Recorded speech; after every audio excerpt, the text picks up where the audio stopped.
Hi friends, welcome to Lakshmi maths. இன்னைக்கு என்ன பார்க்க போறோம்னா, ரயில்வே எக்ஸாம்ல எக்ஸ்பெக்ட் பண்ணக்கூடிய கரண்ட் அஃபேர் கொஸ்டின்ஸ் வந்து நம்ம பார்க்க போறோம். ஸோ கரண்ட் அஃபேர் வந்து ரொம்ப ரொம்ப முக்கியமான டாபிக். நீங்க என்டிபிசி எக்ஸாம்லாம் போனீங்கன்னா கரண்ட் அஃபேர்ல 10ல இருந்து 15 கொஸ்டின் வரைக்கும் கேட்பாங்க.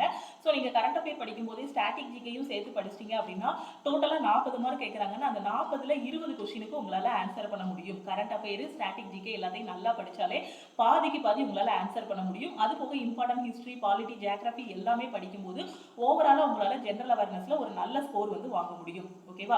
சோ இன்னைக்கு நாம கிளாஸ்க்குள்ள போறதுக்கு முன்னாடி புதுசா யாராவது நம்ம சேனலுக்கு வந்திருந்தீங்கன்னா சப்ஸ்கிரைப் பண்ணிட்டு பெல் ஐகானை கிளிக் பண்ணிக்கோங்க. நீங்க இன்னும் லக்ஷ்மி மேக்ஸ் ஆப்பை டவுன்லோட் பண்ணல அப்படின்னா பிளே ஸ்டோர்ல போய் லக்ஷ்மி மேக்ஸ் ஆப்பை டவுன்லோட் பண்ணிக்கோங்க. அப்கமிங்ல வரக்கூடிய ரயில்வே எக்ஸாம் படிச்சிட்டு இருக்கேன். அதுக்கு எனக்கு ஒரு பெஸ்டான ஆன்லைன் கிளாஸ் வேணும்னு நினைக்கிற ஸ்டூடெண்ட் ஆல் இன் ஒன் கோர்ஸ்ல ஜாயின் பண்ணிக்கோங்க. இதுல உங்களுக்கு எல்லா சப்ஜெக்ட்டுமே கவர் பண்ணிருப்போம். Maths, reasoning, general awareness, science எல்லாமே கவர் பண்ணிருப்போம். சோ இதோட ஃபீஸ் பாத்தீங்கன்னா 1999. உங்களுக்கு வேலிடிட்டி வந்து லைஃப் டைம் வேலிடிட்டி இருக்கும். சோ இதுல இப்ப என்டிபிசிக்காக ஸ்பெஷலா ஒரு பேட்ச் வேற ஸ்டார்ட் பண்ணிருக்கோம். அந்த பேட்ச்ல எவ்ரி வீக் வந்து என்ன படிக்கணுங்கிறதுக்கான பிளான் வந்து கையில கொடுத்துட்டு அந்த வாரத்தோட கடைசி நாளான சாட்டர்டே வந்து டெஸ்ட் வந்து இருக்கும். ஓகேவா? அதுக்கப்புறம் உங்களோட டவுட் எல்லாமே கிளாரிஃபை பண்றதுக்கு ஒரு வாட்ஸ்அப் குரூப்பும் கொடுத்துருப்போம். ஸோ இப்போ படிக்க ஆரம்பிச்சிங்கன்னா கூட மார்ச்ல தான் உங்களுக்கு என்டிபிசியோட சிபிடி 1 இருக்கும். ஸோ அதுக்குள்ளே ரெடி ஆகிடலாம். என்னால் தனியாக உட்காந்து படிக்க முடியல மேம், எனக்கு ஒரு பேட்ச் இருந்தால் நல்லா இருக்கும். ஸோ நிறைய ஸ்டூடெண்ட்ஸ் கூட நான் டிஸ்கஸ் பண்ணி படிக்கணும் அப்படின்னு நினைக்கிற ஸ்டூடெண்ட் நீங்க ஆல் இன் ஒன் கோர்ஸ்ல ஜாயின் பண்ணிக்கலாம். இங்க உங்களுக்கு கிளாஸஸும் இருக்கும், ஃபுல் கைடன்ஸும் இருக்கும். ஓகேவா? உங்க ஃப்ரெண்ட்ஸ் எக்ஸாமுக்கு ப்ரிப்பேர் பண்றாங்கன்னா அவங்களுக்கும் ஆல் இன் ஒன் கோர்ஸை நீங்க ரெஃபர் பண்ணுங்க. இந்த கோர்ஸ்ல எப்படி ஜாயின் பண்றது அப்படின்னு பாத்தீங்கன்னா, இதுதான் நம்ம டீமோட வாட்ஸ்அப் நம்பர். இந்த நம்பரை உங்க போன்ல லக்ஷ்மி மேக்ஸ்னு சேவ் பண்ணிட்டு கிளாஸ் ஜாயின் பண்ற ஸ்டூடெண்ட்ஸ் இந்த நம்பருக்கு I want to join all in one course message அனுப்புனீங்கன்னா டீம்ல இருந்து கான்டாக்ட் பண்ணிட்டு ஜிபே நம்பர் கொடுப்பாங்க. அதுக்கு 1999 பே பண்ணிட்டு நீங்க ஜாயின் பண்ணிக்கலாம். ஆப்ல போய் டைரக்டா பே பண்ண வேண்டாம். ஆப்ல கோர்ஸோட ஃபீஸ் வந்து 2600 ரூபாய் இருக்கும். ஓகேவா? ஸோ டீமுக்கு கான்டாக்ட் பண்ணீங்கன்னா நீங்க 1999 மட்டும் பே பண்ணிக்கலாம். அதே மாதிரி என்டிபிசிக்கு எனக்கு டெஸ்ட் பேட்ச் வேணுங்கிற ஸ்டூடெண்ட் இந்த நம்பருக்கு I want to join NTPC test batch message அனுப்புங்க. டெஸ்ட் பேட்சோட ஃபீஸ் பாத்தீங்கன்னா 499. டெஸ்ட் பேட்ச் உங்களுக்கு லைஃப் டைம் வேலிடிட்டி. சிபிடி 1ஓட டெஸ்ட், சிபிடி 2ஓட டெஸ்ட், அதே மாதிரி டெஸ்ட் தமிழ் அண்ட் இங்கிலீஷ்ல அட்டென்ட் பண்ணிக்கலாம். கிளாஸஸும் தமிழ் அண்ட் இங்கிலீஷ்ல அட்டென்ட் பண்ணிக்கலாம். ஓகே, ஸோ இன்னைக்கு கிளாஸ்க்குள்ள போலாமா? So first question பாருங்க. Pranahita Wildlife Sanctuary which was seen in the news is located in which state? Which state? ஓகேவா? So ரீசன்ட்டா Pranahita Wildlife Sanctuary, ஓகேவா? So இது வந்து நியூஸ்ல வந்திருக்கு. So இந்த வைல்ட் சாங்சுரி வந்து எந்த மாநிலத்துல இருக்குன்னு கேட்டிருக்காங்க. So எந்த மாநிலத்துல இருக்கு அப்படின்னு பாத்தீங்கன்னா தெலுங்கானால இருக்கு. எக்ஸாம்ல கேட்பாங்க Pranahita Wildlife Sanctuary எந்த மாநிலத்துல இருக்குன்னு கேட்பாங்க. So தெலுங்கானால இருக்கு. ஓகே, ஸோ தெலுங்கானால இருக்கக்கூடிய ஸ்டாட்டிக் ஜிகே கொஸ்டின் பாத்தீங்கன்னா தெலுங்கானாவோட சிஎம் யாரு? ஸோ ரேவந்த் ரெட்டி. தெலுங்கானாவோட கவர்னர் யாரு அப்படின்னு பாத்தீங்கன்னா ஜிஷ்ணு தேவ் வர்மா. ஓகே, அடுத்த கொஸ்டின் பாருங்க. சோ எக்ஸாம்ல கேட்பாங்க, எப்படி கேட்கலாம்னா பிரணகிதா வனவிலங்கு சரணாலயம் வந்து தெலுங்கானா மாநிலத்துல இருக்கு. இப்போ தெலுங்கானா மாநிலத்தோட கரண்ட் சிஎம் யாருன்னு கேட்கலாம், கவர்னர் யாருன்னு எக்ஸாம்ல கேட்கலாம். எப்படினாலுமே கொஸ்டின் கேட்கலாம். ஓகேவா? டைரக்டா கரண்ட் அஃபேராவும் கொஸ்டின் கேட்கலாம், இல்ல கரண்ட் அஃபேருக்குள்ள இருக்கக்கூடிய ஸ்டாட்டிக் ஜிகேவாவும் கொஸ்டின் கேட்கலாம். Where was the climate and health Africa conference 2024 held? ஓகேவா? CHAC-னா climate and health Africa conference. காலநிலை மற்றும் சுகாதார ஆப்பிரிக்கா மாநாடு எங்கு நடைபெற்றதுன்னு கேட்டிருக்காங்க. சோ எங்க நடைபெற்றது அப்படின்னு பாத்தீங்கன்னா ஜிம்பாப்வேல நடைபெற்றது. ஓகேவா? சோ ஜிம்பாப்வேவோட கேபிட்டல் என்னது? ஹரரே. ஓகேவா? சோ ஜிம்பாப்வேவோட கேபிட்டல் வந்து என்னது? ஹரரே. ஓகேவா? சோ ஹரரே தான் ஜிம்பாப்வேவோட கேபிட்டல். சோ அந்த ஹரரேல தான் என்ன நடந்துச்சு அப்படின்னு பாத்தீங்கன்னா அந்த மாநாடு வந்து நடந்திருக்கு. CHAC மாநாடு வந்து நடந்திருக்கு. ஓகே, சோ உங்களுக்கான இது என்ன அப்படின்னு பாத்தீங்கன்னா ஜிம்பாப்வேவோட கரன்சி என்ன அப்படிங்கறத நீங்க கமெண்ட்ல சொல்லுங்க. இது வந்து உங்களுக்கான ஹோம்வொர்க் கொஸ்டின். ஓகேவா? அடுத்த கொஸ்டின் பாருங்க. Where was India's first helicopter ambulance service launched? இந்தியாவின் முதல் ஹெலிகாப்டர் ஆம்புலன்ஸ் சேவை எங்கு தொடங்கப்பட்டது அப்படின்னு கேட்டிருக்காங்க. சோ எங்க அப்படின்னு பாத்தீங்கன்னா எய்ம்ஸ் ரிஷிகேஷ்ல தான் தொடங்கியிருக்காங்க. ஓகே, அடுத்த கொஸ்டின் பாருங்க. which spiritual leader was recently honored with Fiji's ரொம்ப முக்கியமான question highest civilian award honorary officer of the order of Fiji? ஓகேவா? சோ எந்த ஆன்மீக தலைவர் சமீபத்தில் ஃபிஜியின் உயரிய சிவிலியன் விருதான கௌரவ அதிகாரி ஆஃப் தி ஆர்டர், அதாவது அதோட விருதோட நேம் என்ன அப்படின்னு பாத்தீங்கன்னா honorary officer of the order of Fiji. ஓகேவா? சோ இந்த அவார்டு ஃபிஜியோட இந்த அவார்டை வாங்கினவர் யாரு அப்படின்னு பாத்தீங்கன்னா ஸ்ரீ ரவிசங்கர். இவர் தான் வாங்கியிருக்காரு. ஓகேவா? சோ ஃபிஜியோட கேபிட்டல் வந்து என்னது? சூவா. ஓகேவா? சோ ஃபிஜியோட கரன்சி வந்து என்னது? ஓகே, சோ ஃபிஜியோட கேபிட்டல் வந்து சூவா. சோ கரன்சி வந்து பாத்தீங்கன்னா டாலர். ஓகேவா? சோ ஃபிஜியோட பிரசிடென்ட் வந்து பாத்தீங்க அப்படின்னா ஜியோஜி கோன்ரோட்டி. ஓகேவா? சோ பிரைம் மினிஸ்டர் யாருன்னா பிராங்க் பைனி மராமா. ஓகேவா? சோ இதெல்லாமே ஸ்டாட்டிக் ஜிகே பாத்துக்கோங்க. அட்லீஸ்ட் பிரசிடென்ட் படிச்சுக்கோங்க, கேபிட்டல் அண்ட் கரன்சி வந்து படிச்சுக்கோங்க. ஓகேவா? சோ எக்ஸாம்ல கேட்பாங்க ரீசெண்டா இந்த ஃபிஜியோட அவார்டு, சிவிலியன் அவார்டு அவார்டு வந்து வாங்கினவர் யாருன்னு கேட்பாங்க, ஸ்ரீ ஸ்ரீ ரவிசங்கர். இல்லைன்னா இந்த கொஸ்டின் எப்படி கேட்பாங்கன்னா, ஃபிஜியோட சிவிலியன் அவார்டு வந்து ஸ்ரீ ஸ்ரீ ரவிசங்கர் வந்து வாங்கியிருக்காரு, அப்போ ஃபிஜியோட கேபிட்டல் என்ன அப்படின்னு கேட்பாங்க. ஸோ ஃபிஜியோட கேபிட்டல் வந்து சூவா. எப்படி ஞாபகம் வச்சுக்கலாம் அப்படின்னு பார்த்தீங்கன்னா, ஸோ ஃபிஜினா ஒரு நாய்க்குட்டின்னு ஞாபகம் வச்சுக்கோங்க, ஓகேவா. ஸோ ஃபிஜின்னு ஒரு நாய்க்குட்டிக்கு பேர் வச்சிருக்கோம், அதை எப்படி கூப்பிடுவோம், சூவா அப்படின்னு கூப்பிடுவோம் இல்லையா. ஸோ அதனால அந்த கேபிட்டல் ஈஸியா ஞாபகம் வச்சுக்கோங்க, டாலர். ஃபிஜியோட கரன்சி வந்து டாலர். ஸோ நாய்க்குட்டி, ஃபிஜினாலே நாய்க்குட்டி ஞாபகம் வரணும், நாய்க்குட்டியோட கழுத்துல டாலர் கிடக்குது, ஓகேவா. ஸோ கரன்சி வந்து டாலர், ஓகேவா. ஸோ குருதேவ் ஸ்ரீ ஸ்ரீ ரவிசங்கரின் உலகளாவிய அமைதி மற்றும் சமூக பணிகளுக்காக. அடுத்து இன்னொரு கொஸ்டின் கேட்பாங்க, இவருக்கு எதுக்காக இந்த அவார்டு கொடுத்தாங்க அப்படின்னு கேட்பாங்க. ஸோ எதுக்கு அப்படின்னு பார்த்தீங்கன்னா, அமைதி மற்றும் சமூக பணிகளுக்காக வந்து கொடுத்துருக்காங்க, ஓகேவா. ஃபிஜியின் உயரிய சிவிலிய கௌரவமான ஆர்டர் ஆஃப் ஃபிஜியின் கௌரவ அதிகாரி விருதை வந்து கொடுத்துருக்காங்க, ஓகேவா. ஸோ புரிஞ்சிருச்சா, எதுக்காக கொடுத்தாங்கன்னு கேட்பாங்க. எதுக்காகனா அமைதி மற்றும் அவரோட சமூக பணிகளுக்காக கொடுத்துருக்காங்க. ஸோ எந்த கண்ட்ரி கொடுத்துருக்காங்கன்னா ஃபிஜி வந்து கொடுத்துருக்காங்க. வாங்கினவரோட நேம் என்ன அப்படின்னு பாத்தீங்கன்னா ஸ்ரீ ஸ்ரீ ரவிசங்கர், ஓகேவா. அதே மாதிரி ஸ்டாட்டிக் ஜிகேல பாத்தீங்கன்னா ஃபிஜியோட கரன்சி வந்து டாலர், கேபிட்டல் வந்து சூவா, பிரசிடென்ட் வந்து ஜியோஜி கோன்ரோட்டி, ஓகே. அடுத்த क्वेश्चन பாருங்க, Tihar festival. So Tihar festival is mainly celebrated in which country? Tihar பண்டிகை எந்த நாட்டில் கொண்டாடப்படுகிறது? ஸோ எந்த நாட்டில் அப்படின்னு பார்த்தீங்கன்னா நேபாளத்தில் கொண்டாடக்கூடிய பண்டிகை தான் இது அப்படின்னு பார்த்தீங்கன்னா இந்த திஹார் பண்டிகை. எல்லாமே கரண்ட் அஃபேர் கொஸ்டின்ஸ்.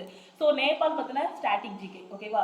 ஸோ இந்தியாவிலிருந்து நேபாளுக்கான அம்பாசிடர் யாரு அப்படின்னு பார்த்தீங்கன்னா வினய் மோகன் கவத்ரா, ஓகேவா. ஸோ எல்லாம் வினய் மோகன் மட்டும் ஞாபகம் வச்சுக்கோங்க, வினய் மோகன் கவத்ரா, ஓகே.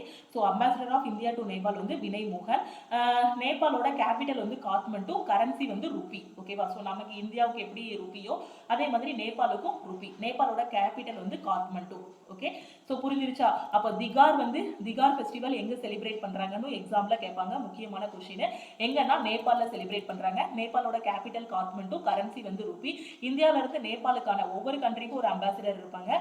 ஸோ நேபாளுக்கான அம்பாசிடர் யாருன்னா வினய் மோகன், ஓகே. அடுத்து பாருங்க, Taiwan established Taipei economic and cultural centre in which city of India? Taiwan இந்தியாவின் எந்த நகரத்தில் தைபே பொருளாதார மற்றும் கலாச்சார மையத்தை நிறுவியது? TECC அப்படின்னா என்னன்னா Taipei economic and cultural centre. So இது வந்து தைவான் வந்து இந்தியாவில் நிறுவியிருக்காங்க. அது எங்க அப்படின்னு பார்த்தீங்கன்னா மும்பையில் நிறுவியிருக்காங்க, ஓகேவா. ஸோ எக்ஸாம்ல கேட்பாங்க. ஸோ மும்பையில் எக்கனாமிக் அண்ட் கல்ச்சரல் சென்டரை நிறுவன நாடு எது அப்படின்னு கேட்பாங்க. எந்த நாடு அப்படின்னு பார்த்தீங்கன்னா தைவான், ஓகேவா. ஸோ டைரக்டா இந்த கொஸ்டினை படிச்சுட்டு இந்த ஆன்சர் இது பண்ணக்கூடாது. ஸோ தைவான் வந்து நிறுவியிருக்காங்க எங்க அப்படின்னு பார்த்தீங்கன்னா மும்பையில் நிறுவியிருக்காங்க. என்ன நிறுவியிருக்காங்கன்னா TECC வந்து நிறுவியிருக்காங்க. ஸோ தைபி எக்கனாமிக் அண்ட் கல்ச்சரல் சென்டரை வந்து நிறுவியிருக்காங்க, ஓகேவா. ஸோ இதுல இருக்கக்கூடிய ஸ்டாட்டிக் ஜிகே, இப்போ ஒரு ஷிப்ல பாத்தீங்கன்னா எங்க நிறுவியிருக்காங்கன்னு கேட்பாங்க, மும்பையில. இன்னொரு ஷிப்ல பாத்தீங்கன்னா மும்பையில எக்கனாமிக் அண்ட் கல்ச்சர் சென்டரை நிறுவன நாடு எதுன்னு கேட்பாங்க. ஒரு கொஸ்டின்ல அது கொஸ்டினா இருந்துச்சுன்னா, அதாவது ஒரு ஷிப்ட்ல அந்த கேள்வி வந்து கொஸ்டின்ல இருந்துச்சுன்னா இன்னொரு ஷிப்ட்ல அது வந்து எதுல இருக்கும்னா ஆன்சர்ல இருக்கும், ஓகேவா. அதனால கரண்ட் அஃபேர் படிக்கும்போது தரவா படிச்சுக்கணும், ஓகே. ஸோ இப்போ தைவானோட ஸ்டாட்டிக் ஜிகே பாத்தீங்கன்னா தைவானோட கேபிட்டல் வந்து தைபி, கரன்சி வந்து பாத்தீங்கன்னா டாலர், ஓகே. அடுத்த கொஸ்டின் பாருங்க, what is the UUCN conservation status of the North Atlantic right whale that was recently seen in use? சமீபத்தில் செய்திகளில் காணப்பட்ட வடக்கு அட்லாண்டிக் திமிங்கலத்தின் பாதுகாப்பு நிலை என்ன, ஓகேவா. ஸோ அந்த திமிங்கலத்தோட நிலை என்ன? ஸோ லீஸ்ட் கன்சர்னா, வல்னரபிளா, இல்லை என்டேஞ்சரா, இல்லை கிரிட்டிக்கலி என்டேஞ்சரா, ஓகேவா. ஸோ அது வந்து ரொம்பவே ஒரு அபாயகரமான முறையில் இருக்கு, ஓகேவா. ஒவ்வொரு இனமும் என்ன ஆயிட்டு இருக்குன்னா அந்த மாதிரி அழிஞ்சிட்டு வரும். அதுபடி இந்த திமிங்கலம் பார்த்தீங்க அப்படின்னா, ஓகேவா. ஸோ இந்த நார்த் அட்லாண்டிக் ரைட் ஹேல் இருக்கு இல்லையா. ஸோ இது வந்து என்ன இது ஸ்டேட்டஸ்ல இருக்கு அப்படின்னு பார்த்தீங்கன்னா கிரிட்டிக்கலி என்டேஞ்சர், ஓகேவா. ஸோ இந்த ஸ்டேட்டஸ்ல இருக்கு, அபாயகரமான முறையில் ஆபத்தான இதுல இருக்கு, okay. which state government recently launched Deepam 2.0 scheme to provide free gas cylinders? ரொம்ப முக்கியமான क्वेश्चन. to eligible families. எந்த ஸ்டேட்ல சில ஃபேமிலிக்கு மட்டும் ஃப்ரீ கேஸ் சிலிண்டர் வந்து கொடுத்துருக்காங்க. அந்த ஸ்கீமோட நேம் என்ன அப்படின்னு பார்த்தீங்கன்னா தீபம் 2.0. எக்ஸாம்ல கேட்பாங்க, ஓகேவா. ஸ்கீமோட நேம் என்னன்னு கேட்பாங்க. அந்த தீபம் 2.0னா என்ன அர்த்தம்னு கேட்பாங்க. அப்படின்னா என்ன அர்த்தம்னா ஃப்ரீ கேஸ் சிலிண்டர் கொடுக்கறது தான், ஓகேவா. ஸோ ஃப்ரீ கேஸ் சிலிண்டர் கொடுக்கறது தான் இதோட இது. ஓகே. ஸோ அந்த எலிஜிபிள் ஃபேமிலிஸ்னா அவங்க ஃபேமிலிக்கு இவ்வளோ இன்கம் இருக்கணும் அப்படிங்கிற மாதிரி சொல்லியிருப்பாங்க. ஓகேவா. தகுதியுள்ள குடும்பங்களுக்கு இலவச எரிவாயு சிலிண்டர்களை வழங்குவதற்காக தீபம் 2.0 திட்டத்தை எந்த மாநில அரசு சமீபத்தில் தொடங்கியதுன்னு கேட்டிருக்காங்க. எங்க அப்படின்னு பார்த்தீங்கன்னா ஆந்திரால தொடங்கியிருக்காங்க. ஓகே. ஸோ ஆந்திரால இல்லைன்னா கொஸ்டின்ல எப்படி கேட்கலாம் அப்படின்னு பார்த்தீங்கன்னா ஆந்திரால இப்போ ரீசெண்டாக தொடங்கப்பட்ட ஸ்கீம் என்னன்னு கேட்பாங்க. ஸோ ஃப்ரீ கேஸ் சிலிண்டர் கொடுக்கறதுக்காக தொடங்கப்பட்ட ஸ்கீம் என்னன்னு கேட்பாங்க. தீபம் 2.0. ஓகேவா. ஸோ இப்படியும் கூட கொஸ்டின் கேட்கலாம். அப்படி இல்லைன்னா ஆந்திரால தீபம் 2.0 வந்து இப்போ ரீசெண்டா தொடங்கியிருக்காங்க. அது எதுக்காக தொடங்கியிருக்காங்க அப்படின்னு கேட்பாங்க. எதுக்காகனா அந்த தகுதியுள்ள குடும்பங்களுக்கு ஃப்ரீ கேஸ் சிலிண்டர் கொடுக்கறதுக்காக தொடங்கியிருக்காங்க. ஸோ அதனால தரவா படிச்சுக்கணும். கரண்ட் அஃபேர் இப்படிதான் கேட்பாங்கன்னு கிடையாது. முக்கியமான பாயிண்ட் எல்லாத்தையுமே படிச்சுக்கணும். ஓகேவா. ஸோ ஆந்திர பிரதேசத்தோட முதல்வர் யாரு, சிஎம் யாரு, சந்திரபாபு நாயுடு. ஓகேவா. ஸோ சூப்பர் 6 பிரமசிஸ் முயற்சியில் ஒரு பகுதியாக ஸ்ரீகாகுளம் மாவட்டம் எடுபுரத்தில் தீபம் 2.0 திட்டத்தை தொடங்கினார். ஓகேவா. ஸோ தகுதியுள்ள குடும்பம் அப்படிங்கும் போது பாத்தீங்கன்னா அந்த ஃபேமிலியோட இன்கம் வருஷத்துக்கு 2.5 லட்சம் ரூபாய் இன்கம் இருந்தாலே அவங்க வந்து தீபம் 2.0 திட்டம் மூலமாக அந்த குடும்பத்துக்கு இலவச சிலிண்டர் வந்து கொடுக்குறாங்க. ஓகேவா. ஸோ இதுல ரொம்ப முக்கியமான பாயிண்ட் என்னன்னா அந்த ஸ்கீமோட நேம் என்ன, ஆந்திராவோட சிஎம் யாரு, ஆந்திராவோட கவர்னர் யாரு. ஸோ இது வந்து ஸ்டாட்டிக் ஜிகேல படிச்சுக்கணும். அதே மாதிரி ஆந்திரால இருக்கக்கூடிய முக்கியமான நேஷனல் பார்க் என்ன, இதெல்லாம் ஸ்டாட்டிக் ஜிகேல படிச்சுக்கணும். ஏன்னா இந்த ஸ்டேட் நியூஸ்ல வந்திருக்கு இல்லையா, அப்ப அந்த ஸ்டேட்டோட ஸ்டாட்டிக் ஜிகே படிச்சுக்கணும். ஓகே. ஸோ அதே மாதிரி அந்த ஸ்கீமோட நேம் என்ன. ஓகே. ஸோ இதையும் படிச்சுக்கணும். அடுத்த கொஸ்டின் பாருங்க. ஸோ இப்போ ஸ்டாட்டிக் ஜிகேன்னு பார்த்தீங்க அப்படின்னா ஆந்திர பிரதேசத்தோட கவர்னர் வந்து அப்துல் நசீர், சீஃப் மினிஸ்டர் வந்து சந்திரபாபு நாயுடு. ஓகேவா. ஸோ டெபுட்டி சீஃப் மினிஸ்டர் வந்து பவன் கல்யாண், சீஃப் செக்ரட்டரி வந்து நீரப் குமார் பிரசாத். ஓகே. ஸோ இப்போ முக்கியமான நேஷனல் பார்க் என்ன அப்படின்னு பார்த்தீங்கன்னா ஆந்திர பிரதேசத்தில் இருக்கக்கூடியது Papikonda national park, Rajiv Gandhi national park, Venkateswara national park. இந்த 3 நேஷனல் பார்க் தான் ஆந்திர பிரதேசத்தில் இருக்கக்கூடிய நேஷனல் பார்க். ஸோ இது ஸ்டாட்டிக் ஜிகே. ஸோ இப்போவே படிச்சிருங்க. Papikonda, Rajiv Gandhi, Shri Venkateswara national park. அடுத்த கொஸ்டின் பாருங்க. The Thado tribe primarily resides in which state? Thado. ஓகேவா. ஸோ தாடு பழங்குடியினர் முதன்மையாக எந்த மாநிலத்தில் வசிக்கின்றனர்? ஸோ தாடு பழங்குடியினர் எந்த மாநிலத்தில் இருக்காங்க அப்படின்னு பார்த்தீங்கன்னா மணிப்பூர்ல இருக்காங்க. ஸோ எக்ஸாம்பிள் கேட்பாங்க கொஸ்டின். ஓகேவா. ஸோ மணிப்பூர். இப்போ மணிப்பூரோட ஸ்டாட்டிக் ஜிகே பார்த்தீங்க அப்படின்னா மணிப்பூரோட கவர்னர் யாருன்னா லக்ஷ்மண் பிரசாத் ஆச்சாரியா. ஓகேவா. ஸோ நான் போடுவேன் உங்களுக்கு சிஎம் கவர்னர் சொல்லும்போது சொல்லியிருப்பேன். ஸோ மணிப்பூர், மணிங்கிறது என்னோட ஹஸ்பண்டோட நேம். ஸோ நான் படிக்கிறேன் அப்படின்னா மணியும் லக்ஷ்மியும் வருவாங்க. ஸோ மணிப்பூர் லக்ஷ்மண் பிரசாத் ஆச்சாரியா. சிஎம் யாரு அப்படின்னு பார்த்தீங்கன்னா பைரன் சிங். ஓகே. அடுத்த கொஸ்டின் பாருங்க. ஏற்கனவே சிஎம், கவர்னரு, அதுக்கப்புறம் கண்ட்ரியோட கேபிட்டல், நேஷனல் பார்க் இதெல்லாம் எப்படி ஈஸியா ஞாபகம் வச்சுக்கலாங்கிறதுக்கான ஷார்ட்கட் எல்லாமே சொல்லி கொடுத்துருக்கேன். அது எல்லாமே தனித்தனி பிளேலிஸ்ட்ல போட்டிருக்கேன். பார்க்காத ஸ்டூடெண்ட் அதுல பார்த்துக்கோங்க. ஓகே. இதே மாதிரி பார்த்தீங்கன்னா மணிப்பூரில் இருக்கக்கூடிய முக்கியமான ஏர்போர்ட். ஓகேவா. ஸோ ஏர்போர்ட் என்ன அப்படிங்கிறத நீங்கள் பார்த்துக்கோங்க. ஓகேவா. ஸோ அதே மாதிரி மணிப்பூரில் இருக்கக்கூடிய முக்கியமான நேஷனல் பார்க். ஓகேவா. ஸோ என்னன்னா கெய்புல் லம்ஜோல் நேஷனல் பார்க். ஓகேவா. ரொம்ப முக்கியமான நேஷனல் பார்க், அடிக்கடி எக்ஸாம்ல கேட்டிருக்காங்க. மணிப்பூர்ல இருக்கக்கூடிய நேஷனல் பார்க் என்னன்னா கெய்புல் லம்ஜோ நேஷனல் பார்க். இல்லைன்னா இதை வந்து லோக்டாக் லேக்குன்னு சொல்லுவாங்க. லோக்டாக் லேக்கு எங்க இருக்குன்னு எக்ஸாம்ல கேட்பாங்க. லோக்டாக் லேக்கும் மணிப்பூர்ல தான் இருக்கு. கெய்புல் லம்ஜோ நேஷனல் பார்க் எங்க இருக்குன்னு கேட்பாங்க. ஸோ அதுவும் எங்க இருக்கு அப்படின்னு பாத்தீங்கன்னா மணிப்பூர்ல தான் இருக்கு. அது போக இது மணிப்பூர்ல இருக்கக்கூடிய பேர்டு வைல்ட் லைஃப் சாங்சுரிஸ். ஓகேவா. ஸோ யங்கோ, ஸோ எப்படி ப்ரொனவுன்ஸ் பண்ணணுமோ அதே மாதிரி பார்த்துக்கோங்க. ஸோ யங்கோ போக்கு, ஸோ இல்லைன்னா யங்கு மட்டும் ஞாபகம் வச்சுக்கோங்க. ஓகேவா. அடுத்து பன்னிங் வைல்ட் லைஃப் சாங்சுரி, துசுகோ. ஓகேவா. அடுத்து ஜிரி மக்ரோ, கைலம், ஷிரோய் ஷைலட், இது எல்லாமே மணிப்பூர்ல இருக்கக்கூடிய wild life sanctuary. Wild life sanctuary compare பண்ணும்போது இந்த கெய்புல் லம்ஜோ நேஷனல் பார்க் இருக்கு இல்லையா, இது அடிக்கடி எக்ஸாம்ல கேட்டிருக்காங்க. லோக்டாக் லேக் எங்க இருக்கணும் எக்ஸாம்ல கேட்டிருக்காங்க. அடுத்த கொஸ்டின் பாருங்க. Which state government recently declared a heat wave as a state specific disaster? ஓகேவா. ஸோ ஹீட் வேவ் இருக்கு இல்லையா, வெப்ப அலையை வந்து ஒரு பேரிடரா எந்த மாநிலம் வந்து ரீசெண்டா அறிவிச்சாங்கன்னு கேட்டிருக்காங்க. எந்த மாநில அரசு சமீபத்தில் வெப்ப அலையை மாநில குறிப்பிட்ட பேரிடராக அறிவித்தது எது அப்படின்னு பார்த்தீங்கன்னா நம்ம தமிழ்நாடு தான். ஓகேவா. ஸோ தமிழ்நாடோட சிஎம் வந்து உங்களுக்கு தெரியும் மு.க. ஸ்டாலின், கவர்னர் வந்து ஆர்.என். ரவி. ஓகே. அடுத்த கொஸ்டின் பாருங்க. Where was the 15th edition of India US joint special forces exercise Vajra Prahar? நேற்று கரண்ட் அஃபேர் கிளாஸ் கவனிச்சிருந்தீங்க அப்படின்னா இந்த கொஸ்டினுக்கு ஈஸியா ஆன்சர் பண்ணிடலாம். ஏன்னா இந்தியா வந்து எந்த நாட்டு கூடலாம் அந்த இதெல்லாம் அந்த கூட்டு இது பண்றாங்க அப்படிங்கிறதுக்கு ஒரு டேபிள் மாதிரி போட்டு சொல்லி கொடுத்துருந்தேன். அந்த சிறப்பு படை பயிற்சி எல்லாமே ஒரு டேபிள் மாதிரி போட்டு சொல்லி கொடுத்துருந்தேன். அதுல வஜ்ரா பிரஹார் வந்து யாரு கூட பண்றாங்க, யூஎஸ் கூட பண்றாங்க. ஓகேவா. ஸோ இந்த இது வந்து எங்க நடத்திருக்காங்க, 15th எடிஷன் வந்து எங்க நடந்திருக்குன்னு கேட்டிருக்காங்க. இந்தியா அமெரிக்கா கூட்டு சிறப்பு படை பயிற்சி வஜ்ர பிரஹாரி. எக்ஸாம்ல கேட்பாங்க வஜ்ரா பிரகார் வந்து எந்த 2 நாடுகளுக்கு இடையிலான சிறப்பு படை பயிற்சி அப்படின்னு கேட்பாங்க. ஸோ இந்தியாவுக்கும் யூஎஸ்க்கும் இடையில. ஓகேவா? ஸோ இப்போ ரீசெண்டா நடந்தது எத்தனாவது எடிஷன் கேட்பாங்க. So 15th edition. ஓகேவா? ஸோ அது எங்க நடந்துச்சு அப்படின்னு பாத்தீங்கன்னா யூஎஸ்ல நடந்திருக்கு. ஓகே, ஸோ யூஎஸ்ல எங்கன்னா இடாஹோ யூஎஸ். ஓகேவா? ஸோ எங்க நடந்திருக்குன்னா இடாஹோ யூஎஸ். ஓகே, அதோட டீடைல் எக்ஸ்பிளனேஷன் தான் இங்க கொடுத்துருக்கேன். இந்த 15th எடிஷன் எக்ஸசைஸ் வந்து வஜ்ரா பிரகார். இது எங்க நடந்திருக்கு அப்படின்னு பாத்தீங்கன்னா இடாஹோ யூஎஸ்ல வந்து நடந்திருக்கு. அதே மாதிரி யூத் அபியாஸ் பாத்தீங்கன்னா யூத் அபியாஸும் இந்தியாவுக்கும் யூஎஸ்க்கு இடையில நடக்கக்கூடிய அந்த கூட்டுப்படை பயிற்சி தான் யூத் அபியாஸும். ஓகேவா? ஸோ இது எங்க நடந்திருக்கு அப்படின்னு பாத்தீங்கன்னா ராஜஸ்தான்ல வந்து நடந்திருக்கு. ஓகே, ஸோ எப்போ அப்படின்னு பாத்தீங்கன்னா ஸோ இது இப்போ யூத் அபியாஸ் ரீசெண்டாக நடந்தது எங்க அப்படின்னு பார்த்தீங்கன்னா ராஜஸ்தான்ல. வஜ்ரா பிரகார் எங்க நடந்திருக்கு அப்படின்னு பார்த்தீங்கன்னா யூஎஸ்ல, இடாஹோ யூஎஸ்ல வந்து நடந்திருக்கு. அடுத்த கொஸ்டின் பாருங்க.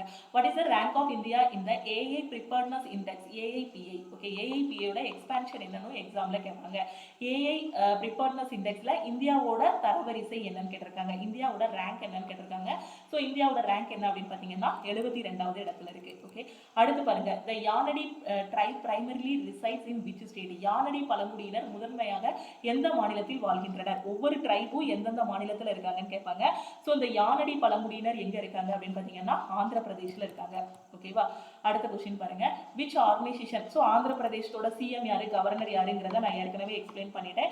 அதே மாதிரி ஆந்திர பிரதேசத்தில் இருக்கக்கூடிய நேஷனல் பார்க் என்னங்கிறதையும் இதுக்கு முன்னாடி உள்ள கொஸ்டின்ல நான் எக்ஸ்பிளைன் பண்ணிட்டேன். ஓகேவா? அடுத்த கொஸ்டின் பாருங்க. Which organisation has prepared the global environment outlook GEO7 report? Global environment outlook GEO7 அறிக்கையை எந்த அமைப்பு தயாரித்துள்ளதுன்னு கேட்டிருக்காங்க. எது அப்படின்னு பார்த்தீங்கன்னா united nation environment programme. Okay, so இந்த யுனைடெட் நேஷன் என்வரன்மெண்ட் ப்ரோக்ராமோட ஹெட் குவார்டர்ஸ் எங்க இருக்கு அப்படிங்கிறத தெரிஞ்சுக்கணும். ஸோ இது எல்லாமே இன்டர்நேஷனல் ஆர்கனைசேஷன், அதோட ஹெட் குவார்டர்ஸ் இது எல்லாமே ஏற்கனவே உங்களுக்கு ஷார்ட்கட்டாக நான் சொல்லி கொடுத்துருக்கேன். யுனைடெட் நேஷன் ஆர்கனைசேஷன் UNOட ஹெட் குவார்டர்ஸ் நியூயார்க்ல இருக்கு. யுனைடெட் நேஷன் இதோட எக்ஸ்பான்ஷனும் எக்ஸாம்ல கேட்பாங்க. யூனிசிஃபோட எக்ஸ்பான்ஷன் என்னன்னு கேட்பாங்க. United nation children emergency fund இதோட ஹெட் குவார்டர்ஸ் எங்க இருக்குன்னா நியூயார்க் யூஎஸ்ல இருக்கு. அதுக்கப்புறம் UNFPA இதுவும் எக்ஸாம்ல கேட்பாங்க. United nation population fund headquarters New York யூஎஸ்ல இருக்கு. அதுக்கப்புறம் united nation women New York, so யூஎஸ்ல இருக்கு. அதுக்கப்புறம் பார்த்தீங்கன்னா united nation security council New York யூஎஸ்ல இருக்கு. அதே மாதிரி IMF இன்டர்நேஷனல் மானிட்டரி ஃபண்டோட ஹெட் குவார்டர்ஸ் வாஷிங்டன் யூஎஸ்.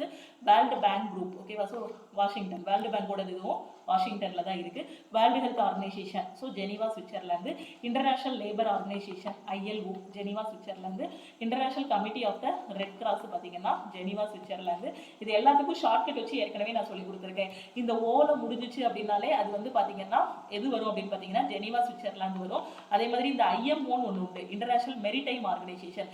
இதுக்கு மட்டும் ஓல முடிஞ்சிருக்கும் கடைசி. இது மட்டும் பார்த்தீங்க அப்படின்னா உங்களுக்கு லண்டன் வரும். ஹெட் குவார்டர்ஸ் எங்க வரும்னா லண்டன் UKன்னு வரும்.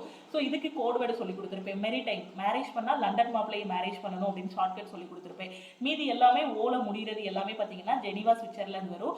IMOன்னு சொல்லக்கூடிய இன்டர்நேஷனல் மெரிடைம் ஆர்கனைசேஷன் மட்டும் லண்டன் UKல வரும். ஓகே, அடுத்து வேர்ல்டு ட்ரேட் ஆர்கனைசேஷன் ஸோ ஓல முடிஞ்சிருக்கா WTO so Geneva Switzerland. World meteorological organisation ஓல முடிஞ்சிருக்கா ஜெனீவா சுவிட்சர்லாந்து. அடுத்து விப்போ world intellectual property organisation Geneva Switzerland. International organisation for standardisation so இது எங்க இருக்குன்னா ஜெனீவா சுவிட்சர்லாந்து. அதாவது அடுத்து பாருங்க UNAIDS ஓகேவா, ஸோ இது வந்து பாத்தீங்கன்னா ஜெனீவா சுவிட்சர்லாந்துல இருக்கு. அதுக்கப்புறம் யுனெஸ்கோவோட headquarters Paris France. Organisation of economic cooperation and development Paris France. So இதே மாதிரி ஒவ்வொரு இதுவும் ஓகேவா, ஸோ ஒவ்வொரு இதோட ஹெட் குவார்டர்ஸ் எல்லாமே நீங்க படிச்சுக்கணும். ஸோ இப்போ வந்து பாத்தீங்கன்னா யுனைடெட் நேஷன் என்வரன்மெண்ட் ப்ரோக்ராம் இதோட ஹெட் குவார்டர்ஸ் எங்க இருக்கு அப்படின்னு பாத்தீங்கன்னா நைரோபி கென்யால இருக்கு. ஸோ இதோட ஹெட் குவார்டர்ஸ் வந்து நைரோபி கென்யா ஓகேவா. ஸோ இந்த பிடிஎஃப்ல நீங்க இது எல்லாமே பார்த்துக்கலாம். எல்லா ஆர்கனைசேஷனோட ஹெட் குவார்டர்ஸ் எல்லாமே உங்களுக்கு இதிலே ப்ரொவைட் பண்ணியிருப்பேன். ஸோ இதில் வந்து நீங்க பார்த்துக்கலாம். FAO-ஓடது, அதே மாதிரி ஃபுட் அண்ட் அக்ரிகல்ச்சர் ஆர்கனைசேஷன் இதோட ஹெட் குவார்டர்ஸ் வந்து ரோம் இட்டாலியில இருக்கும். ஃபுட்டுன்னா என்னது இட்லியை ஞாபகம் வச்சுக்கணும். அமென்ஸ்டி இன்டர்நேஷனல் லண்டன் UK. இது எல்லாத்துக்கும் ஏற்கனவே ஷார்ட்கட் வீடியோ வந்து தனியா போட்டிருக்கேன், அதில் நீங்க பார்த்துக்கலாம் ஓகேவா. ஏன்னா இதை ஃபுல்லாக நான் உட்காந்து இப்போ எக்ஸ்பிளைன் பண்ணா இதுவே ஒரு கிளாஸ் போயிடும். ஸோ இந்த பிடிஎஃப்ல எல்லா இன்டர்நேஷனல் ஆர்கனைசேஷன் அதோட ஹெட் குவார்டர்ஸ் எல்லாமே இருக்கும், அதை நீங்க பார்த்துக்கோங்க ஓகேவா. அடுத்த கொஸ்டின் பாருங்க. Which city is the host of world travel market? உலக பயண சந்தை sorry which city is the host of world travel market 2024 event. ஓகேவா? ஸோ எந்த சிட்டியில வந்து உலக பயணச்சந்தை நிகழ்வு வந்து 2024 நடந்துச்சுன்னு கேட்டிருக்காங்க. எங்க நடந்திருக்கு அப்படின்னு பாத்தீங்கன்னா லண்டன்ல வந்து நடந்திருக்கு. ஓகேவா? So world travel market 2024 event நடந்ததுங்கன்னா லண்டன், யூகே.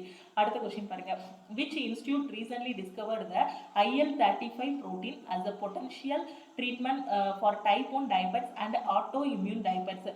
டைப் 1 நீரிழிவு மற்றும் ஆட்டோ இம்யூன் நீரிழிவு நோய்க்கான சாத்தியமான சிகிச்சைக்காக IL-35 புரதத்தை எந்த நிறுவனம் வந்து கண்டுபிடித்துள்ளது அப்படின்னு கேட்டிருக்காங்க.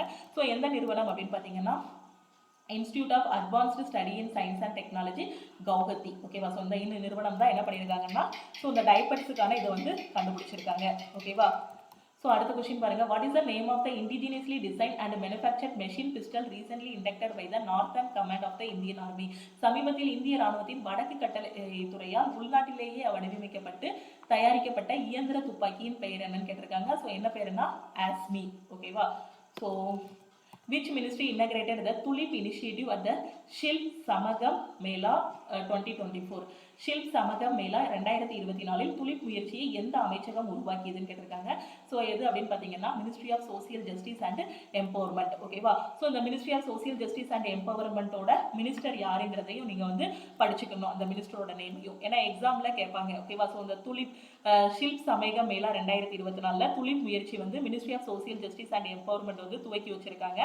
அந்த சோசியல் ஜஸ்டிஸ் அண்ட் எம்பவர்மெண்ட்டோட மினிஸ்டர் யாருன்னு எக்ஸாம்ல கேட்பாங்க. ஓகேவா? ஸோ ராஜ்நாத் சிங் பார்த்தீங்க அப்படின்னா மினிஸ்டர் ஆஃப் டிஃபென்ஸ். டிஃபென்ஸ்னா என்னது? பாதுகாப்பு. ஸோ ராஜா தான் எப்பவுமே மக்களுக்கு ஒரு பாதுகாப்பாக இருப்பாரு அப்படின்னு ஞாபகம் வச்சுக்கணும். அமித்ஷா பார்த்தீங்கன்னா ministry of home affairs. So வீட்டில் எப்பவுமே அம்மா இருப்பாங்க, இல்லை வீட்டில் அம்மி இருக்கும், அந்த மாதிரி ஞாபகம் வச்சுக்கலாம். அப்புறம் Nitin Gadkari. So road transport. So road போடணும்னா நிதி வேணும். இந்த மாதிரி ஒவ்வொரு மினிஸ்ட்ரியும் எந்தெந்த மினிஸ்டர் இருக்காங்க அப்படிங்கிறதையும் தெரிஞ்சுக்கணும். சுப்பிரமணியம் ஜெய்சங்கர் பார்த்தீங்கன்னா எக்ஸ்டர்னல் அஃபேர்ஸ். ஸோ இவர் வந்து எக்ஸ்ட்ராடினரியாக வந்து பெர்ஃபார்ம் பண்ணுவார். நிர்மலா சீதாராமன். ஸோ இவங்க வந்து ministry of finance, corporate affairs. ஏற்கனவே இதுக்கான ஷார்ட்கட் எல்லாமே நான் உங்களுக்கு சொல்லி கொடுத்துருக்கேன்.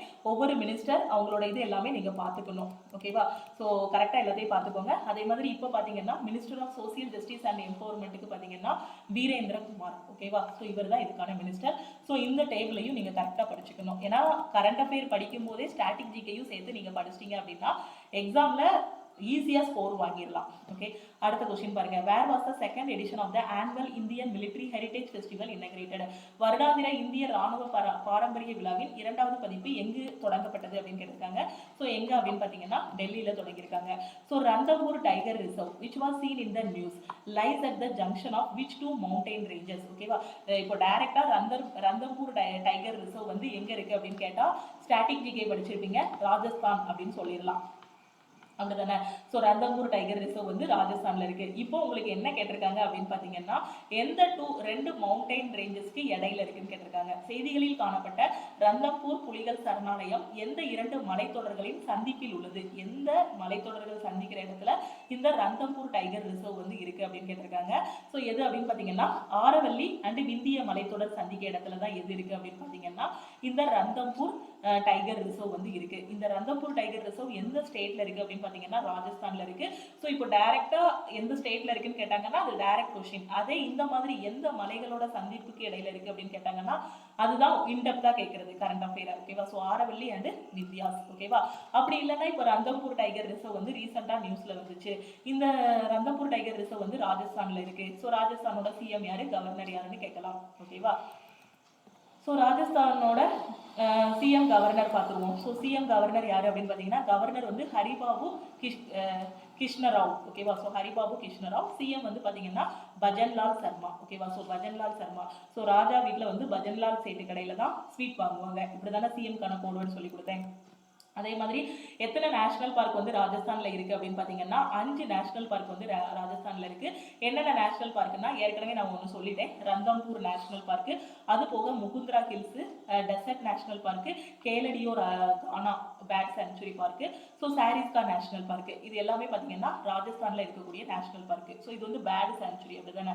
So Mukundra hills national park, desert national park, Ranthambore national park 3, so Sariska national park, Keoladeo Ghana bird sanctuary, டோட்டலாக 5 நேஷனல் பார்க் வந்து ராஜஸ்தானில் இருக்கு. ஓகேவா. ஸோ இது போகையும் இன்னும் நிறைய ஜிகே கரண்ட் அஃபேர் கொஷின்ஸ் வந்து இருக்கு. ஸோ இது எல்லாத்தையும் நாம வந்து அடுத்தடுத்த கிளாஸ்ல டிஸ்கஸ் பண்ணலாம். நான் லாஸ்ட் 1 இயருக்கான கரண்ட் அஃபேர் எல்லாமே உங்களுக்கு தெளிவாக எடுத்திருக்கேன். ஸோ அந்த கரண்ட் அஃபேர் பிளஸ் அது கூடயே ஸ்டாட்டிக் ஜிகேயும் கவர் ஆகிற மாதிரி தான் உங்களுக்கு தெளிவாக எடுத்து கொடுத்துருக்கேன். ரொம்ப வளவளவலன்லாம் எடுக்கலாம். முக்கியமான கொஷினை ஒன்லைனராக மேக் பண்ணி நிறைய வெப்சைட்ஸ் எல்லாமே ரெஃபர் பண்ணி உட்கார்ந்து நானா எடுத்தது தான் இந்த கரண்ட் அஃபேர். ஸோ இதோட இன்னும் கண்டினியூட்டி இருக்கு. ஸோ டோட்டலாக பார்த்தீங்கன்னா இதில் வந்து இன்னும் நவம்பர் கரண்ட் அஃபேரே நான் இன்னும் கொஞ்சம் கம்ப்ளீட் பண்ணலை. அதில் இன்னுமே கொஞ்சம் இருக்கு. ஓகேவா. ஸோ அது எல்லாமே கம்ப்ளீட் பண்ணதுக்கப்புறம் மொத்தமாக உங்களுக்கு 1 இயருக்கான கரண்ட் அஃபேர் எல்லாமே நான் 4 பார்ட்டாக பிரித்து வந்து உங்கள் கையில் கொடுத்துருவேன். ஓகேவா. ஸோ லாஸ்ட் டைம் வந்து நீங்கள் ரயில்வே என்டிபிசி எக்ஸாம் எழுத போகும்போது எப்படி உங்களுக்கு கரண்ட் அஃபேர் கொடுத்தீங்களோ அதே மாதிரி இந்த டைமும் பார்த்தீங்கன்னா நெக்ஸ்ட் வீக் உங்களுக்கு கரண்ட் அஃபேர் வந்து ரெடி பண்ணிடுவேன். ஸோ பார்ட் 1 வந்து நெக்ஸ்ட் வீக் வந்து ரெடி ஆகிரும். ஸோ இந்த மாதிரி பார்ட் 1 பார்ட் 2 ஒரு 4 பார்ட்டாக பிரித்து உங்களுக்கு கரண்ட் அஃபேரை ரொம்ப நீட்டாக கையில் கொடுத்துருவேன். மொத்தமாக 4 பார்ட்டையும் படிக்கிறதுக்கு கொஞ்சம் கஷ்டமாக இருக்கும். பார்ட் 1, 2, 3ன்னு நான் கொடுக்கும்போதே படிச்சிட்டிங்க அப்படின்னா கரண்ட் அஃபேரில் நல்ல ஸ்கோர் வந்து வாங்கிடலாம். ஓகேவா. ஸோ இந்த வீடியோ உங்களுக்கு கண்டிப்பாக பிடிச்சிருக்கும்னு நினைக்கிறேன். அப்படி பிடிச்சிருக்கு அப்படின்னா லைக் பண்ணுங்கள். டவுட்ஸ் ஏதாவது இருக்குது அப்படின்னா கமெண்ட் பண்ணுங்க. உங்க ஃப்ரெண்ட்ஸும் எக்ஸாமுக்கு ப்ரிப்பேர் பண்றாங்கன்னா அவங்களுக்கு இந்த வீடியோவை ஷேர் பண்ணுங்க. எனக்கு கரண்ட் அஃபேர்ங்கிறது ரொம்ப முக்கியம். நீங்க இப்ப எழுத போற ஏஎல்பி எக்ஸாமுக்கும் இந்த கரண்ட் அஃபேர்ல இருந்து கொஸ்டின் வந்து ரிப்பீட் ஆகும். அடுத்து வரக்கூடிய கிரேட் 3 எக்ஸாமுக்கும் இந்த கரண்ட் அஃபேர்ல இருந்து உங்களுக்கு கொஸ்டின்ஸ் வந்து ரிப்பீட் ஆகும். அதனால டெய்லி ஃபாலோ பண்ணுங்க கிளாஸஸ். ஓகேவா. ஸோ அதே மாதிரி கரண்ட் அஃபேர் பிடிஎஃப் ரெடி ஆனதும் நான் இன்ஃபார்ம் பண்ணதும் நீங்க வந்து கரண்ட் அஃபேர் பிடிஎஃப் வந்து வாங்கிக்கலாம். ஸோ வாங்கிட்டு நீங்க வந்து போன்ல வச்சு படிச்சுக்கலாம், இல்ல பிரிண்ட் போட்டுனாலும் படிச்சுக்கலாம். ரொம்ப தெளிவா எல்லாமே கொடுத்துருப்பேன். அந்த கரண்ட் அஃபேர் பிளஸ் அதுக்கு கீழே வர ஸ்டாட்டிக் ஜிகே எல்லாமே இருக்கும். தமிழ் அண்ட் இங்கிலீஷ்ல வந்து ப்ரொவைட் பண்ணிருப்பேன். ஓகேவா. ஸோ அதே மாதிரி நீங்க வந்து இன்னும் ப்ரிப்பரேஷன் ஸ்டார்ட் பண்ணல அப்படின்னா ஆல் இன் ஒன் கோர்ஸ்ல ஜாயின் பண்ணிட்டு உங்களோட ப்ரிப்பரேஷன் வந்து ஸ்டார்ட் பண்ணுங்க. ஸோ ஆல் இன் ஒன் கோர்ஸ்ல எல்லாமே கவர் பண்ணியிருப்போம். ஃபீஸ் வந்து வெறும் 1,999 தான். எதுக்காக 1,999 நான் சொல்றேன் அப்படின்னு பார்த்தீங்கன்னா 1,999க்கு எல்லா சப்ஜெக்ட்டுமே கவர் ஆகுற மாதிரி லைஃப் டைம் வேலிடிட்டியோட எங்கேயுமே கிளாஸஸ் வந்து இருக்காது. ஸோ ஒரு பிகினராக இருக்கீங்க, எப்படி படிக்கணும்னு தெரியல அப்படிங்கிற ஸ்டூடெண்ட்டு, ஸோ நீங்கள் 1,999 ஒரு டைம் பே பண்ணிட்டீங்க அப்படின்னா உங்களுக்கு லைஃப் டைம் வேலிடிட்டி இருக்குது. ஸோ இதுலேயே உட்காந்து நீங்கள் படிச்சுட்டு ரயில்வேல ஒரு லோ லெவல் எக்ஸாம் கிளியர் பண்ணாலும் அடுத்து இங்கேயே படிச்சுட்டு அடுத்து ஹை லெவல் எக்ஸாம்ஸும் கிளியர் பண்ணலாம். கிளாஸஸ் எல்லாமே ரொம்ப புரிகிற மாதிரி தமிழ் அண்ட் இங்கிலீஷில் தான் டீச் பண்ணியிருப்போம். ஆனால் நீங்கள் உங்கள் சைடில் இருந்து என்ன பண்ணணும்னா எஃபோர்ட் போடணும். நீங்கள் படிக்க ஆரம்பிக்கணும். நீங்கள் படிக்க ஆரம்பிக்கலைன்னா கோர்ஸில் இருக்கிறத வந்து முடிக்க முடியாது. அது மாதிரி சீக்கிரமாக படிக்க ஆரம்பிக்கிறேன். எனக்கு அடுத்த வாரம் எக்ஸாம் மேம், நான் இந்த வாரம் கோர்ஸில் உள்ளது எல்லாத்தையும் படிக்கணும் அப்படின்னு கேட்டீங்கன்னா யாராலையுமே படிக்க முடியாது. சிட்டி ரோபோ கிட்ட கொடுத்தா கூட படிக்க முடியாது. ஏன்னா ஒரு காம்படிட்டிவ் எக்ஸாம் படிக்கணும்னா குறைஞ்சது 6 மாசம் இல்லைன்னா 4 மாசமாவது ஸ்பெண்ட் பண்ணணும். ஒரு ஹார்ட் ஒர்க்கு எஃபோர்ட் எல்லாம் போட்டால் மட்டும்தான் கிளியர் பண்ண முடியும். எனக்கு ஒரு கரெக்டான கைடன்ஸ் கிடைக்கணும் அப்படின்னு நினைக்கிற ஸ்டூடெண்ட் ஆல் இன் ஒன் கோர்ஸ்ல நீங்க ஜாயின் பண்ணிக்கலாம். அதே மாதிரி ஏஎல்பிக்கான டெஸ்ட் பேட்ச் வேணும், இந்த 1 வீக்ல ஃபுல் அண்ட் ஃபுல் டெஸ்ட் போட போறேங்கிறவங்க ஏஎல்பியோட டெஸ்ட் பேட்ச்ல ஜாயின் பண்ணிக்கோங்க. என்டிபிசியோட டெஸ்ட் பேட்ச் வேணுங்கிற ஸ்டூடெண்ட் என்டிபிசியோட டெஸ்ட் பேட்சும் ஸ்டார்ட் பண்ணிருக்கோம். என்டிபிசியோட டெஸ்ட் பேட்ச்ல நீங்க ஜாயின் பண்ணிக்கலாம். அதே மாதிரி நாம இன்னும் உங்களுக்கு கொடுக்காதது வந்து கரண்ட் அஃபேர் மட்டும்தான். மற்றபடி எல்லாமே கொடுத்தாச்சு. ஆல் இன் ஒன் கோர்ஸ்ல maths, reasoning, general awareness, science, அதே மாதிரி பாத்தீங்கன்னா ஹிஸ்டரி, பாலிட்டி, ஜியோகிராஃபி, எக்கனாமின்னு எல்லாமே கொடுத்தாச்சு. கரண்ட் அஃபேர் மட்டும்தான் இன்னும் கையில கொடுக்கல. அதுவும் ஆல்மோஸ்ட் ரெடி பண்ணியாச்சு. ஓகேவா.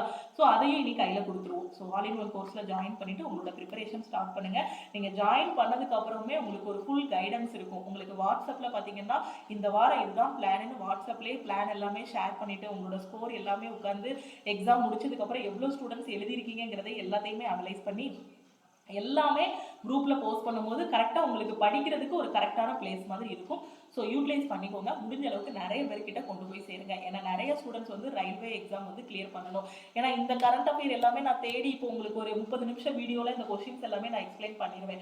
பட் இந்த கொஸ்டின்ஸ் எல்லாமே தேடி கண்டுபிடிக்கிறதுக்கு பார்த்தீங்கன்னா காலையிலேருந்து சாயந்தரம் வரைக்கும் உட்காந்தாலும் இல்லை நைட்டு ஃபுல்லாக உட்காந்து நிறைய வெப்சைட்லாம் ரெஃபர் பண்ணி எடுத்தால் மட்டும்தான் இந்த கொஸ்டின்ஸ் எல்லாமே எடுக்க முடியும். அதுவும் அந்த வெப்சைட்டில் கொஸ்டின்ஸ் வந்து இங்கிலீஷில் தான் இருக்கும். அதை உட்காந்து நம்ம வந்து ஸ்டூடெண்ட்ஸுக்கு புரியுற மாதிரி தமிழில் எல்லாம் டிரான்ஸ்லேட் பண்ணி கொடுக்கறதுக்கு பார்த்தீங்கன்னா ஒரு நாள் ஃபுல்லாக டைம் ஆகிரும். ஒரு 10-20 கரண்ட் அஃபேர் ஒரு மந்த்தில் முக்கியமானது தேடி கண்டுபிடிக்கவே ஒரு நாள் ஃபுல்லாக டைம் ஆகிரும். கரண்ட் அஃபேர் வந்து இப்போ சும்மா கூகுளில் போய் 2024 கரண்ட் அஃபேர் அப்படின்னு போட்டாலே நிறைய வரும் பிடிஎஃப்.